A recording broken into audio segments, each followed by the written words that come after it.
We do not blame the very real pressures on our health system, on our criminal justice system.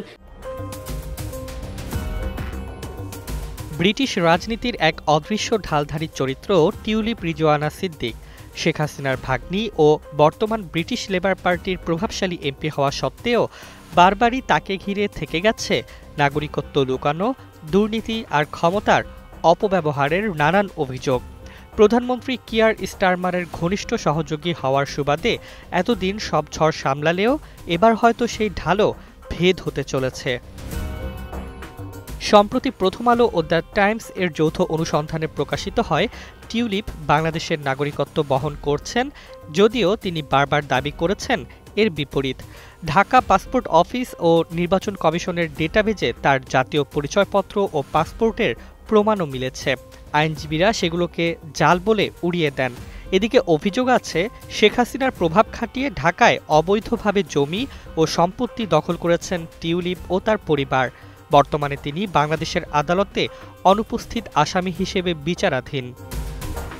দুর্নীতির অভিযোগ এখানেই শেষ নয়। বাংলাদেশের অবকাঠামো প্রকল্প থেকে ৩.৯ বিলিয়ন পাউন্ড আত্মসাতের মামলায় তার নাম উঠে এসেছে। লন্ডনে শেখ হাসিনা ঘনিষ্ঠদের সম্পত্তিতে বসবাস নিয়েও প্রশ্নের মুখে পড়েছেন তিনি।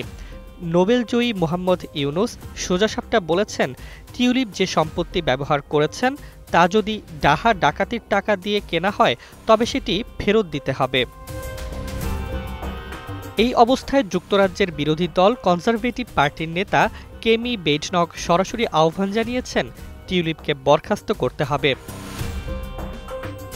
যদিও প্রধানমন্ত্রী স্টারমার এখনও প্রকাশ্যে টিউলিপকে রক্ষা করছেন, তবে বিষয়টি আর শুধু দলীয় আনুগত্যে আটকে নেই।